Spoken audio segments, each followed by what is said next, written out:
So I'm Eric Duchon. I'm the manager of sustainability strategies with Cushman and Wakefield's corporate occupier and investor services group. So what does that mean? It's a mouthful. It means that I get to work with both the multi-tenanted investor-owned properties that some of my panels have spoken about. Getting data from tenants is sometimes very difficult when there's not a meter, when there's a bunch of direct meters, things like that. And the corporate occupier side, where my clients are occupying the space, either a portion of the building or an entire building, for their own workers, and trying to meet some corporate social responsibility goals that they may have set out, or just try to be good corporate citizens. In that role, I really could not do my work without the work of my panelists here, from EPA Energy Star, the Institute of Market Transformation, that Noah's work, which I'm just learning on, which the case studies that they're putting out that really enable me to work with the buildings. When we get a new assignment, when we have a building that isn't currently benchmarking, they ask, where do I start? Or a new assignment, where do I start when I look at them? The first thing I do is look at Energy Star score.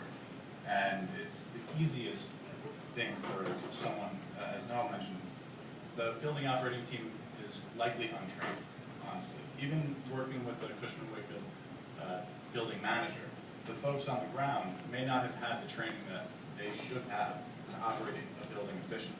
So the easiest thing to do is say, hey, go into our ERD financial management system, pull 12 months of utility invoices, go input them into Energy Star Portfolio Manager, and see where you shake out. 1 to 100 score is pretty easy to understand. It's like a test, right? You get a 40, you didn't do so well. You get a 70, all right. You get 80, we're getting better. So when we look at buildings, I'm working with them. If that building has a 40, I'll say, all right, maybe we should bring a third party in and do an energy audit on this building and really see where we can make some substantial improvements. If it has a 70, I can say, all right, what's with your lighting? Well, let's look at a set point on your HVAC systems to see if we can make some adjustments. So with that said, Energy Star and the resources that these folks are putting out there is really what enables me to do my work. Energy Star has become the market's accepted way of all these energy disclosure laws. And one of the major challenges in the industry that I see is these regulations, the regulatory environment coming down without industry participation.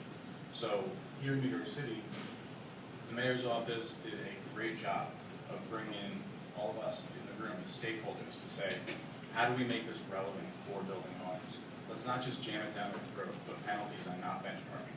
But how do we take this benchmark that we have and use the information to help buildings become more efficient? Through Energy Star Portfolio Manager, that's one way, right? Looking at how a building owner is going to perceive this regulation is really important.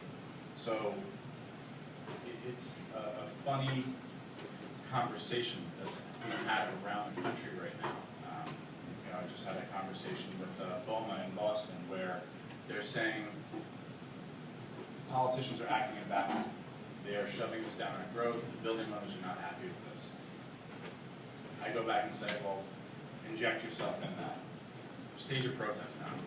But make sure that the building industry's needs are being met. That's the summary of making an impact that I see on this panel, and I think that what all us here and in this room are really trying to do in terms of energy